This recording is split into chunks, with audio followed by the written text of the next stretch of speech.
अरे माफी मांगनी है तो तुम लोग मांगो, और जजों से माफी मांगने से बात नहीं बनेगी।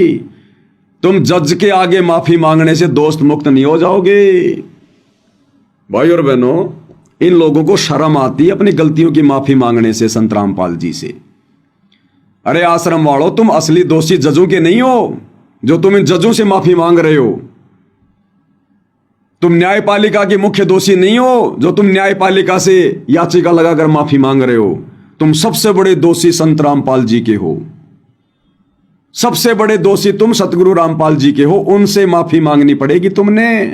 ये बात दास बहुत पहले से कहता आ रहा है कि इन आश्रम वालों ने, गुरु जी के बेटा बेटी भाई बंधु रिश्तेदारों ने राख रगड़ रगड़ के अपनी गलतियों की जो बरवाला कांड में इन्होंने की है, गुरु को मानुष मानकर अहंकार में आकर इन्होंने माफी सतगुरु से मांगनी पड़ेगी। ये लोग हैं बरवाला कांड के मुख्य दोषी। लेकिन अभी भी इन लोगों की बुद्धि काल नहीं खुलने दे रहा, गुरु से माफी नहीं मांगने दे रहा काल। जजों के आगे माफी मांग लेंगे, प्रशासन से माफी मांग लेंगे, लेकिन संत रामपाल जी के आगे माफी नहीं मांगेंगे।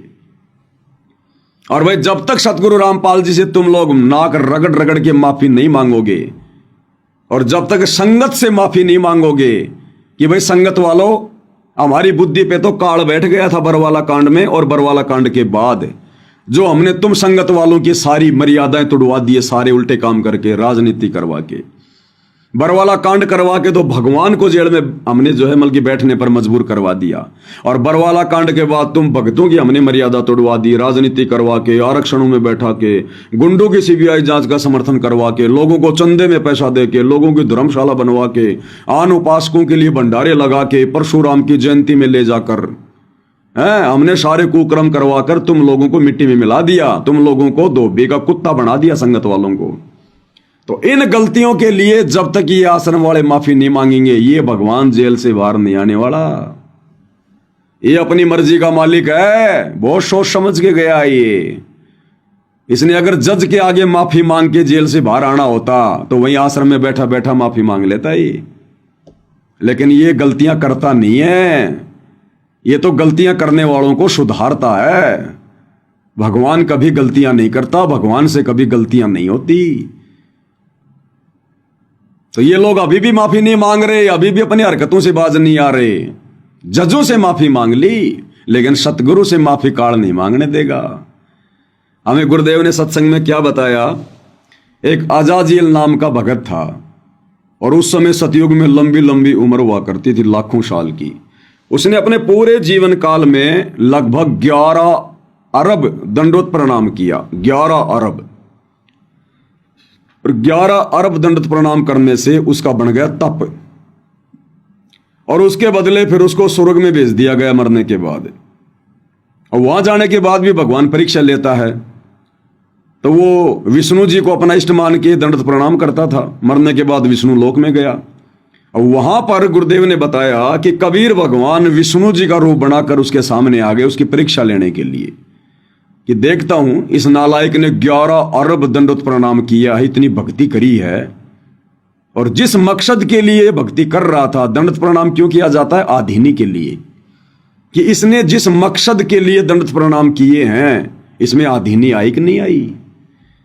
तो विष्णु का रूप बनाकर कबीर भगवान सतगुरु रामपाल जी वहां उसके सामने खड़े हो गए और कहा, भाई अजाजिल, भाई तूने बहुत बंदगी की, भाई वाह, भाई एक काम कर अजाजिल, तेरे अंदर वचन शक्ति आ गई है भाई, दंडोत प्रणाम करने से जुबान सिद्धि आ गई तेरे अंदर। एक काम कर, तू एक लड़का उत्पन्न कर। बोला जी मैं कर सकता हूं? हाँ। बोला कर सकता है। कैसे? ऐसे कह दे, नर भवै। तो अजाजिल ने कहा कि नर भवै, तो उसकी आंखों के सामने एक युवा लड़का प्रकट हो गया, जवान, उसका बेटा हो गया, क्योंकि उसके वचन से पैदा हुआ। बड़ा खुश हुआ कि मेरे अंदर इतनी शक्ति आ गई, इतनी ताकत आ गई मेरे अंदर। फिर भगवान ने कहा कि अजाजिल, अब इसको दंडोत प्रणाम कर। अब अजाजिल का अहंकार अड़ गया। बोला, भगवान मैं तो दंडोत प्रणाम नहीं करूंगा। बोला क्यों? बोला ये तो मेरे वचन से पैदा हुआ मेरा लड़का है, और बाप अपने बेटे को दंडोत प्रणाम करे, इससे अच्छा तो डूब के मर जा। तो भगवान ने देखा, रे भाई अपना करा कराया भक्ति का नाश करेगा नालायक। लेकिन परमात्मा दयालु होते हैं, भगवान ने सोचा इसके थोड़ा सा इसको ऑप्शन देते हैं इसको। तो परमात्मा ने क्या किया, बोले चल अजाजिल तेरे को मैं स्वर्ग में घुमा के लाता हूं। और महल से बाहर निकलने का एक दूसरा रास्ता बताया गुरुदेव ने। एक छोटा सा दरवाजा था जिसमें झुक के निकलना पड़ता था। मुख्य गेट तो बहुत लंबा चौड़ा था, एक और रास्ता था, उस रास्ते से झुक के बाहर निकलना पड़ता था। तो परमात्मा ने क्या किया, जो बच्चा उत्पन्न हुआ था उस बच्चे को गेट के सामने खड़ा कर दिया और अजाजिल से कहा कि चल अजाजिल तुझे स्वर्ग घुमा के लाता हूं। तो पहले भगवान निकले मुकुट समेत यूं झुक के उस बच्चे के सामने से और बोले आजा अजाजिल। अजाजिल ने देखा कि सामने तो वही लड़का खड़ा है और काल ने उसके अंदर प्रेरणा कर दी कि बेटा ये तेरे साथ में छल हो रहा है, अगर तू झुकेगा तो उस लड़के को दंडवत प्रणाम मान लिया जाएगा। तो अजाजिल ने कहा कि भगवान ना, मैं नहीं आऊंगा। तुम चाहते हो कि मैं इस दरवाजे से झुकूं, सामने वो लड़का खड़ा है, उस लड़के को प्रणाम हो जाए, मेरा धर्म भ्रष्ट करना चाहते हो तुम। फिर परमात्मा नाराज हो गया और भगवान ने कहा रे गधे, अरे जिस मकसद के लिए तू दंडवत प्रणाम कर रहा था आधीनी के लिए, और वो ही तेरे अंदर नहीं आई, तो काहे का भगत है, चल गधा बन वापस जाके। उसकी 11 अरब बंदगियां, लाखों वर्ष की मेहनत परमात्मा ने 1 सेकंड में चीरा मार दिया कि चल तेरे जैसे गधे यहां लाख आते हैं। उसी समय वापस गधा बना के भेज दिया उसको। तो भाई और बहनों, ये सतलोक आश्रम मैनेजमेंट हरियाणा वाले उसी अजाजिल वाली गलती कर रहे हैं। ये आज भी अपनी गलती स्वीकार नहीं कर रहे जिसके ये दोषी हैं।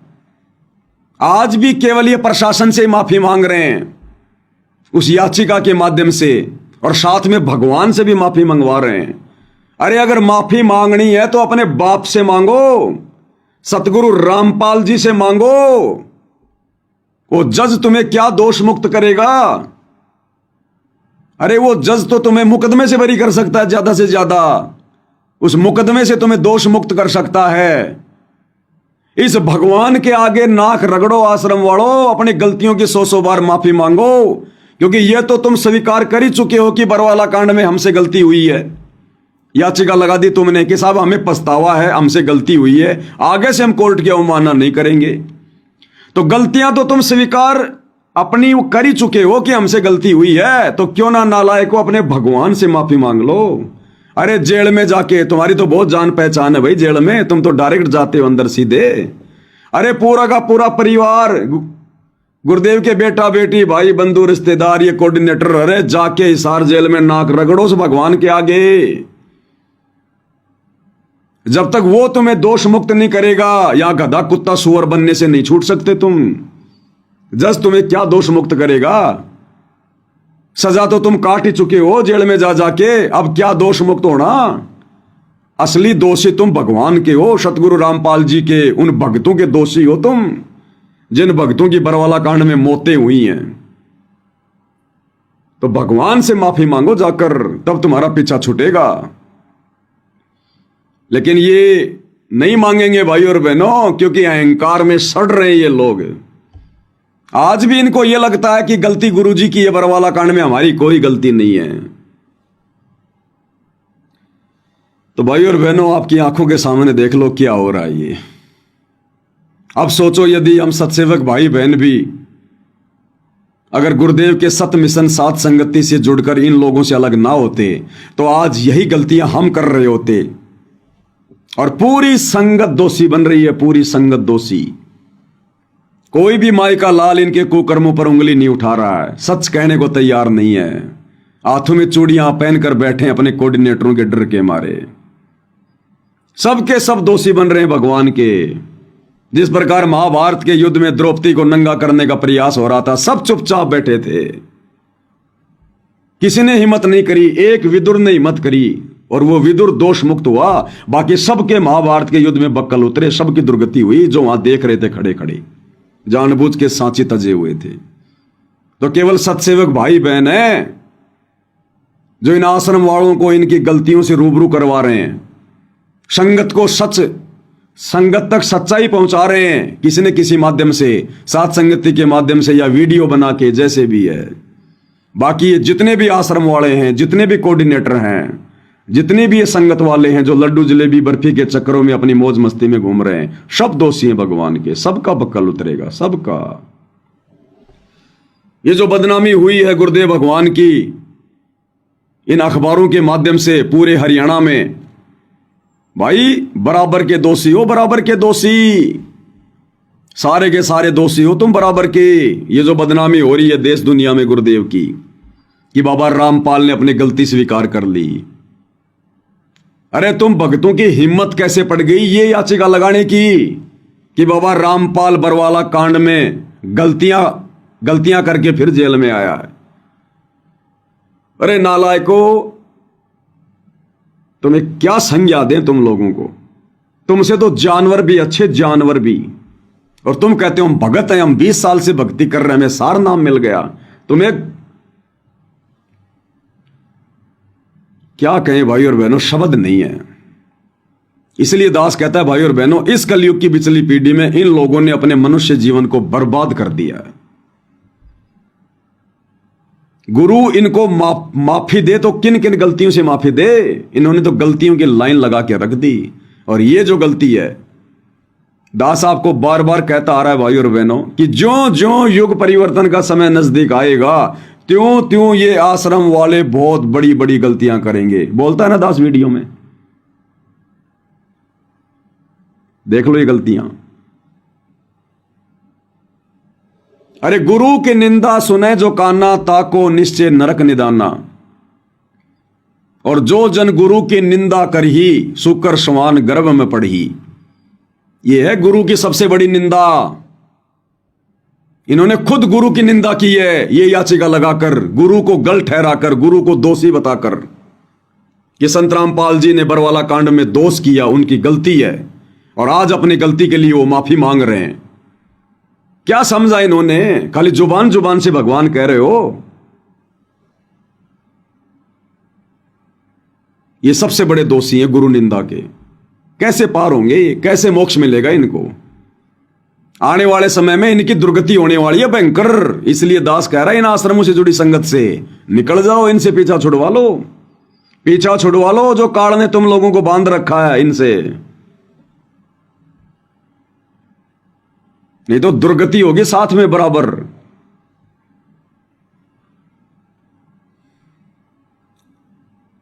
और अब क्या कर रहे हैं ये?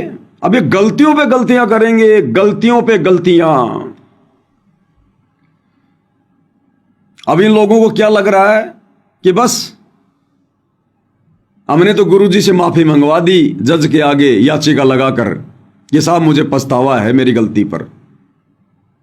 अब इनको लगता है कि जज गुरुजी को जमानत दे देगा, जज को दया आ जाएगी, संत रामपाल जी पर दया आ जाएगी, क्योंकि तो मानुष मान रहे हैं गुरु को अपने जैसा। अब इनको लगता है कि जज संत रामपाल जी को जमानत दे देगा।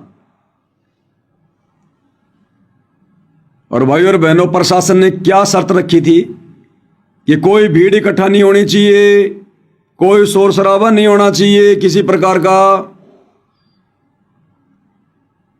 अब काल इनसे वही गलती करवा रहा है, वही गलती इनकी बुद्धि पे बैठा हुआ काल।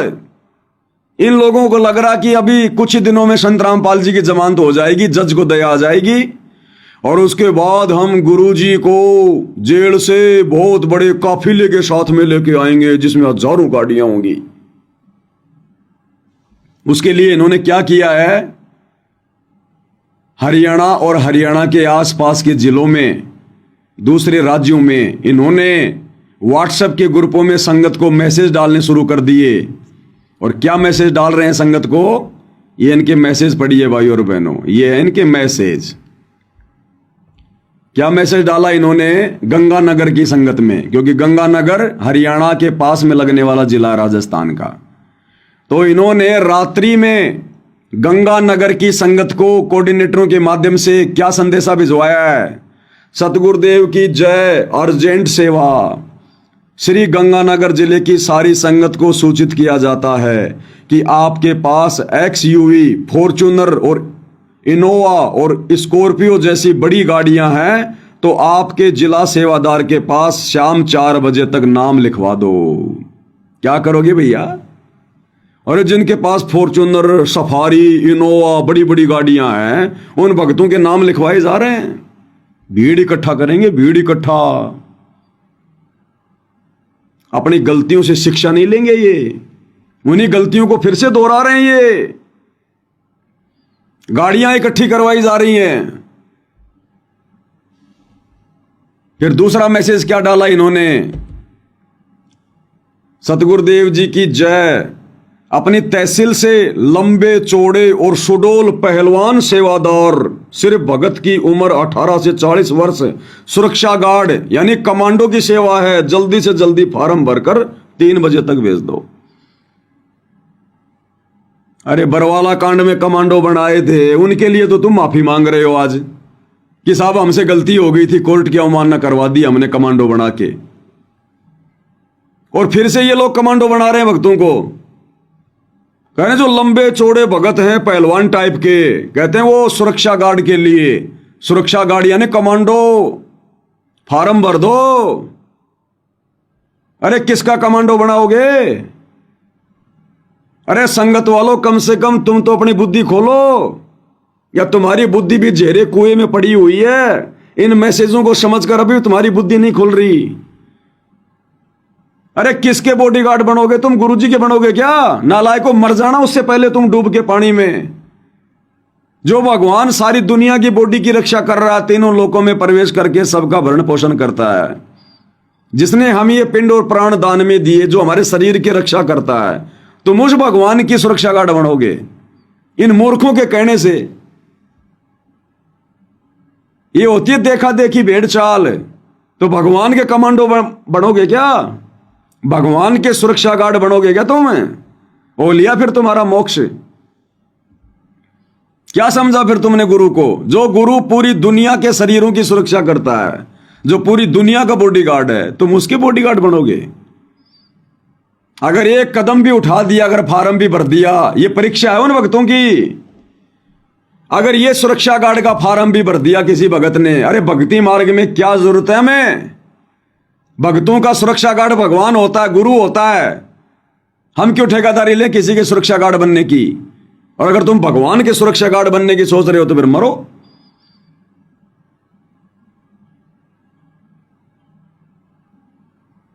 अब भी वही गलतियां, जो गलतियां इन्होंने बरवाला कांड में की थी। जजों के आगे भी केवल इन्होंने फॉर्मेलिटी के लिए याचिका लगाई है, अंदर से कोई गलती नहीं है इनको। अंदर से इन आश्रम वालों को अपनी गलती पर कोई पछतावा नहीं है। काल प्रेरणा से केवल देश दुनिया में गुरुजी की बदनामी करवानी थी, बस वो अखबारों में करवा दी। बाकी इनके अंदर ऐसा कोई पछतावा नहीं है। और फिर से वही गलतियां की जा रही हैं। जज कह रहे हैं अगर जमानत दूंगा तो ध्यान रखना इन बातों का, कोई भीड़ इकट्ठा नहीं होनी चाहिए। और इन्होंने तो कमांडो बनाने शुरू कर दिए, भक्तों से गाड़ियां मंगवानी शुरू कर दी बड़ी बड़ी।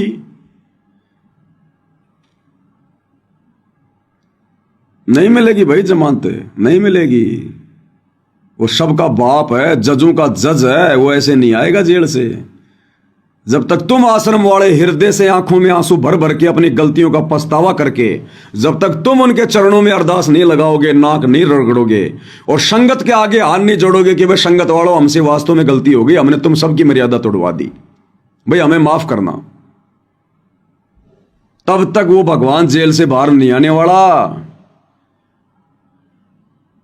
तुम भगवान के घुटने टिकवा रहे हो जज के आगे। जब तक तुम लोग घुटने नहीं टेकोगे भगवान के आगे, तब तक ये भगवान जेल से बाहर नहीं आने वाला। कितनी कोशिश कर लेना तुम, ये इतिहास में बदनामी का दाग लगवा के नहीं जाएगा। इस प्रकार से जजों के आगे भीख मांग मांग के अपनी जमानत करवा के, नहीं तो इसके ऊपर भी वाणियां बन जाएंगी, जैसे श्री राम और उस गरुड़ के ऊपर वाणियां बन गई कि बंधन काटे विपत में कठिन कियो संग्राम, चीनो रे नर प्राणियों गरुड़ बड़ो के राम। ये परमात्मा है, परमेश्वर है, अपनी मर्जी का मालिक है। ये देख रहा कि तुम लोग नीचता की कितनी हद पार कर सकते हो। काल प्रेरणा से गुरु को किस हद तक तुम नीचे गिरा सकते हो, मानुष मान सकते हो। तो विचार करो सत्सेवक भाई बहनों, और गुण गाओ अपने गुरुदेव भगवान के नाक रगड़ रगड़ के दरबार साहिब में। अगर तुम्हारे को सात संगतियां नहीं मिलती, ये बातें सुनने और समझने को नहीं मिलती, तो आज तुम भी उन आश्रमों में होते, वहीं धक्के खा रहे होते। और आश्रमों से जुड़ने का मतलब है आश्रम वालों की प्रत्येक बात को मानना, फॉलो करना। और वो लोग जो जो कार्य करेंगे उस कार्य में तुम लोग भी बराबर के दोषी बनते, बराबर के दोषी। तो शुक्र मनाओ गुरुदेव भगवान का, परमात्मा ने हमें कैसे और किस विधि से हमारे को शोषो यत्न करके, भले हमारे को परमात्मा ने गुरुद्रोही घोषित किया, गुरुद्रोही कहा, लेकिन उनके द्वारा गुरुद्रोही कहना हमारे लिए, हमारे कितने लाभ का सौदा बन गया, हमारे हित में, हमारे भले में।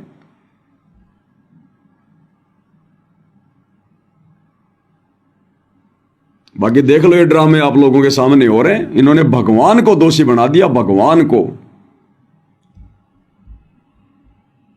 जबकि बरवाला कांड के समय परमात्मा के ये स्टेटमेंट देखो, बाबा ने कहा मैं तो बीमार था, अनुयायियों ने ही सब कुछ किया। गुरुजी ने नहीं कहा कि मेरी गलती है, गुरुजी ने कहा कि इन लोगों ने किया जो भी किया, आश्रम वालों ने, मैंने कुछ नहीं किया, मैं तो भाई बीमार था। यानी इन्होंने जबरदस्ती मुझे तो बीमार बना के चारपाई पे डाल दिया कि गुरुजी तुम तो बीमारी का बहाना कर लो। अब गुरु क्या करे भैया, परीक्षा थी। ठीक है भैया, जब तुम मेरे गुरु बन गए, जब तुम मुझे जबरदस्ती बीमार कर रहे हो, मुझे सलाह दे रहे हो कि प्रशासन से बचने के लिए, कोर्ट में ना जाने के लिए, कोर्ट में पेश ना हो, इसलिए गुरुजी आपने क्या क्या करना पड़ेगा, जैसा हम कहें वैसा करो। जबरदस्ती गुरु को हार्ट का पेशेंट बना दिया, बीमार बना दिया कि संत रामपाल जी के तो चलने की भी हिम्मत नहीं है। तो गुरु ने कहा ठीक है भैया, जब तुम्हें ठेकेदार बन रहे तो तुम ही करो सारा सब कुछ। तो उस आधार से गुरु ने कहा, बाबा ने कहा मैं तो बीमार था, अनुयायियों ने सब कुछ किया। ये जो बरवाला कांड में जो भी कुछ हो रहा है, कोर्ट की अवमानना हो रही है या लड़ाई झगड़े हो रहे हैं, तो गुरुदेव ने कहा कि इन भक्तों ने किया, भाई मैं तो बीमार था, मुझे तो कुछ नहीं पता। और उधर से जब वो डंडे पड़ने लगे पुलिस वालों के, तो जितने भी ये सहयोगी थे जो पकड़े गए थे, ये इन्होंने क्या कहा, सहयोगियों ने कहा झूठ बोल रहा रामपाल, कि बाबा तो झूठ बोल रहा है, हमें तो जो भी कुछ करने को कहा था बाबा ने कहा था, कमांडो बनाने को, पुलिस को मारने का, पीटने का, कोर्ट की अवमानना करने का, हमें तो बाबा रामपाल ने कहा था। इन्होंने अपने गुरु पे ठीकरा फोड़ दिया।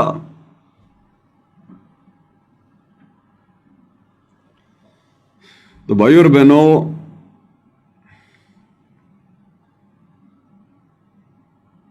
काल भयंकर तरीके से इनके सिर पर बैठा, भयंकर तरीके से कुंडली मार के अजगर की तरह जकड़ में ले चुका काल इन आश्रम वालों को।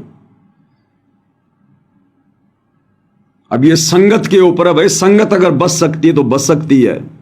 जैसे परमात्मा कहते हैं ना, जो मादा सर्प होती है वो जब अंडे देती है, अंडों से जब वो बच्चे फोड़ती है, तो अंडों के चारों तरफ वो कुंडली मार के बैठ जाती है, कुंडली मार के, और वो अपने बच्चों को खाती है। वो खुद अंडे से निकाल निकाल के, फोड़ फोड़ के वो अपने बच्चों को खाती है। और गुरुदेव कहते हैं जो बच्चा हिम्मत करके उस कुंडली से बाहर निकल जाता है वो तो बच जाता है, नहीं तो सबको खाती है वो नागिन। तो ये सतलोक आश्रम वाले नागिन है, नागिन है, काल बैठा है इनके सिर पर। और सारी संगत के चारों तरफ ये लोग अपने इस कोऑर्डिनेटर सिस्टम के माध्यम से कुंडली मार के बैठे, कुंडली मार के। अगर कोई एक आध आत्मा हिम्मत करके सात संगति की वीडियो देख के अगर इन आश्रमों से बाहर निकल गई, हिम्मत कर ली, तो भाई उसका बचाव है, नहीं तो सारे के सारे खाए जाएंगे। आने वाले विनाशकारी समय में सबके सब दुर्गति को प्राप्त होंगे, सारे के सारे, और हो भी रहे दुर्गति को प्राप्त। भैया परीक्षा चल रही है, गुरु कुछ नहीं कहेगा, जैसा गुरु को कहोगे गुरु वैसा ही करेगा। अब इन्होंने गुरुजी को हिसार जेल में जाकर ये याचिका लगाने से पहले गुरुजी को सलाह तो दी इन्होंने। अरे गुरुजी ने थोड़ी कहा कोई अपनी मर्जी से, अपनी तरफ से थोड़ी ना गुरुजी ने लगाई है ये याचिका। अपनी तरफ से अगर गुरु याचिका लगाएगा तो सरकारी वकील के माध्यम से लगाएगा, ये तो प्राइवेट वकीलों ने लगाई है। तो गुरुजी ने अपनी तरफ से कोई याचिका नहीं लगाई, इन लोगों ने जाकर गुरुजी को हिसार जेल में सलाह दी कि गुरुजी अब तो एक ही रास्ता बचा है, आप अपनी गलती स्वीकार कर लो जज के सामने। हो सकता है जज को आप पे दया आ जाए, आप पे रहम आ जाए आपके बुढ़ापे को देखकर। तो गुरु ने कहा ठीक है बेटा, कोई दिक्कत नहीं है। जब तुम्हारे कहने से बरवाला कांड में मैं बीमार बन गया तो बेटा मुझे क्या दिक्कत हो रही है? जैसा तुम कहोगे मैं तो वैसा करूंगा। मैं तुम्हारा गुरु थोड़ू हूं, तुम मेरे गुरु हो, और भाई तुम जैसा कहोगे मैं तो वैसा ही करूंगा बच्चों। तो इन लोगों ने फिर याचिका लगा दी कि भाई संत रामपाल जी को बरवाला कांड की घटना पर पछतावा है, उनसे बहुत बड़ी गलती हो गई थी और आगे से ऐसी गलती नहीं होगी। हम सब कान पकड़ के जज से माफी मांगते हैं।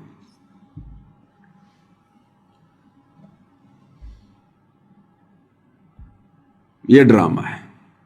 गुरु ने माफी नहीं मांगी। गुरु क्यों माफी मांगेगा भाई? ये परमात्मा है, कोई गलती करेगा क्या?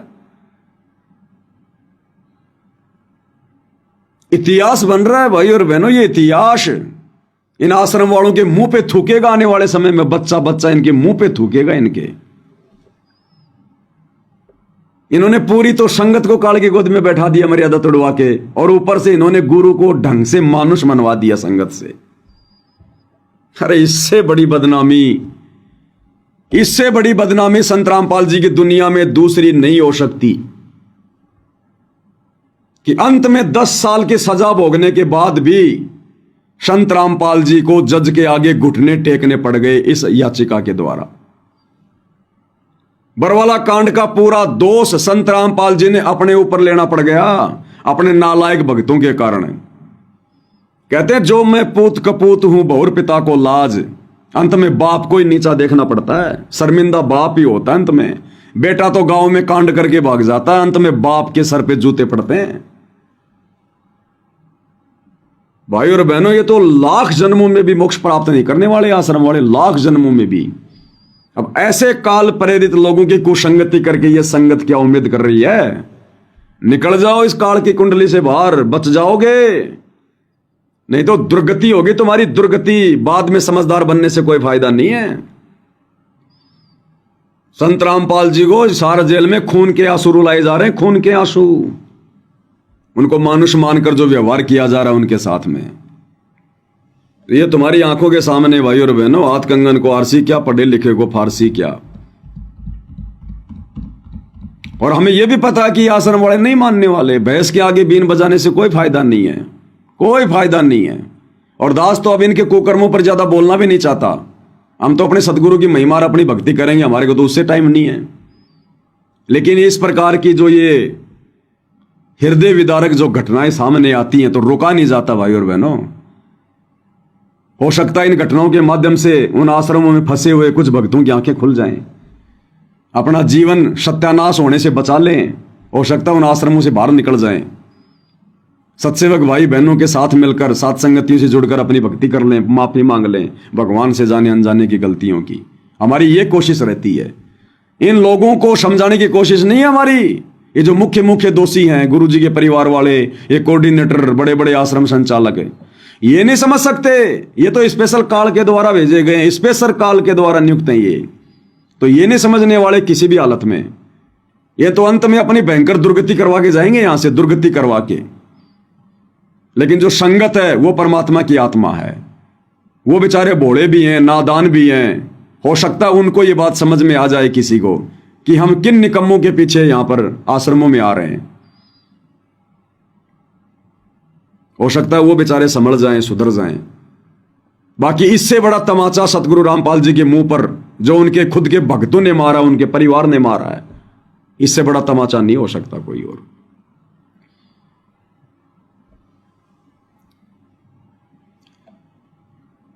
तो भाई और बहनों, अब देख लो आप लोग भक्ति कहां है। देख लो भक्ति कहां है, मर्यादा कहां है। इसलिए दास बार बार चीखता है, चिल्लाता है कि भाई ये साध संगति सतगुरु रामपाल जी का 13वां पंथ है, यथार्थ 13वां पंथ है। जो गलतियां ये लोग सरेआम कर रहे हैं, ये गलतियां हम सौपन में भी नहीं सोच सकते। सौपन में भी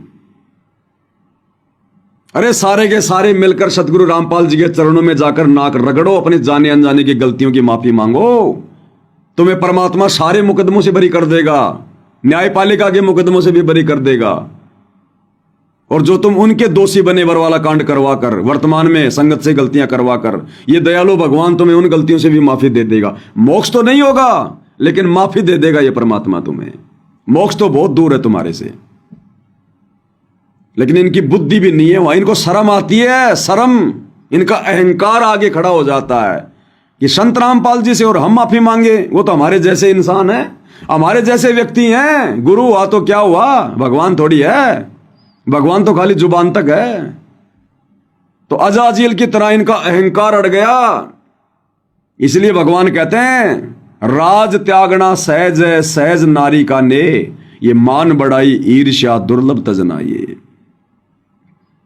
जाओ जोग जीत संसारा, जीव न माने का तुम्हारा। कि चले जा, दे दे अपना ज्ञान, दे दे अपना तत्व ज्ञान, दिखा देना तू 100 प्रमाण है। जब समय आएगा तब तुझे कोई नहीं मानेगा, सब तुझे मानुष ही मानेंगे। तेरे से नाम भी ले लेंगे, तेरे को भगवान भगवान भी कहेंगे, लेकिन चलेंगे मेरे हिसाब से। और ये काल करवा रहा है सारे कांड, ये गुरु की बदनामी वाले। तो भाई अब ये संगत के ऊपर है। अब संगत भी नहीं समझेगी भाई और बहनों। मुझे तो नहीं लगता कि अब संगत भी ज्यादा समझेगी। जो समझदार थे वो तो काल की कुंडली से निकलकर सात संगतियों में आ चुके हैं। कुछ 1-2 भाई बहन है वो आ जाएंगे धीरे धीरे।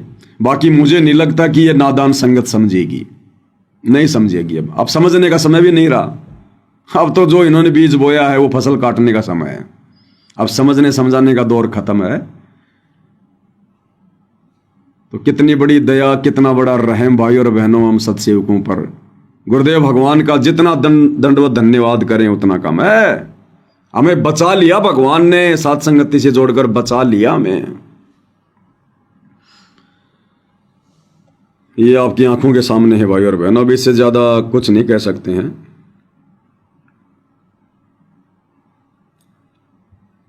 बस ये छोटी सी सूचना थी भाई और बहनों, आप लोगों को देना थी, क्योंकि परमात्मा ने दास की यही सेवा लगा रखी है ताकि भाई बहन कोई भी ऐसी नई नई घटना हो उनसे अपडेट रहें। तो कम से कम जागरूक रहेंगे, सावधान रहेंगे, गलतियां करने से बचेंगे। नहीं तो तुम्हें कौन बताने वाला ये बातें। इन आश्रम वालों ने न्यूज चैनल भी खोल रखा है, 100 न्यूज चैनल। अरे दिखाओ ना भी ये खबरें, बताओ संगत को सच्चाई कि हमने गुरु के घुटने टिकवा दिए जजों के आगे। दिखाओ सच्चाई। क्यों नहीं बनाते वीडियो इनके ऊपर। गांव का पानी निकाल दिया, इतनी मोटर ले आए, इतने पाइप ले आए, ये तो बड़ा धूमधाम से वीडियो बना रहे हो। अब ये वाली सच्चाई दिखाओ ना संगत को। जिस संगत ने तुम्हारे चैनल को गांव गांव जाके सब्सक्राइब करवाया था, कम से कम भक्तों को तो सच्चाई दिखाओ, बताओ हकीकत। और क्या गलती करी संत रामपाल जी ने बरवाला कांड में वो भी बताओ। और जो भगवान गलतियां करता है फिर उसकी भक्ति करने से तुम्हारा मोक्ष कैसे होगा। अरे जो भगवान खुद ही गलतियां करता है, जो गुरु खुद ही गलतियां करता है, इस याचिका में यही तो दिखाया गया है कि संत रामपाल जी ने गलती कर दी बरवाला कांड में कोर्ट की अवमानना करके। तो जब तुम्हारा गुरु खुद ही गलतियां करता है तो मोक्ष कैसे होगा तुम्हारा। और कैसे ये दुनिया उनको भगवान मानेगी। पूरे हरियाणा में थू थू हो रही है, पूरी हरियाणा में थू थू।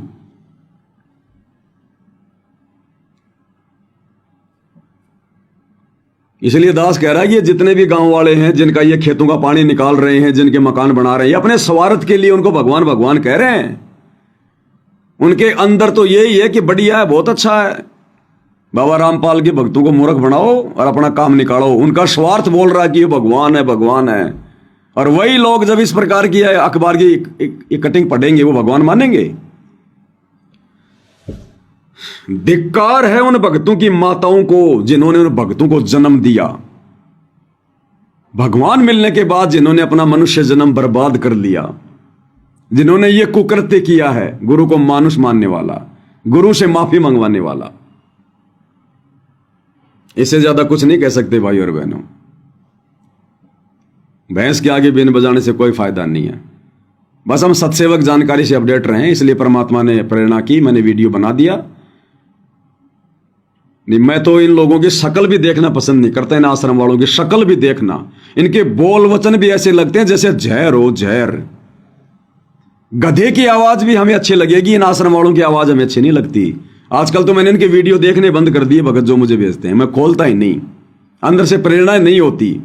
गधे की आवाज सुन लो कोई दिक्कत नहीं, इन आश्रम वालों की आवाज सुनोगे तो भी हमारी भक्ति का नाश होगा, भक्ति का नाश।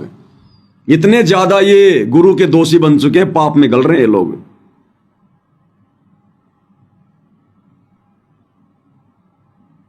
बहुत बुरी स्थिति है भाई और बहनों, बहुत बुरी स्थिति। और आने वाले समय में क्या होगा इनका।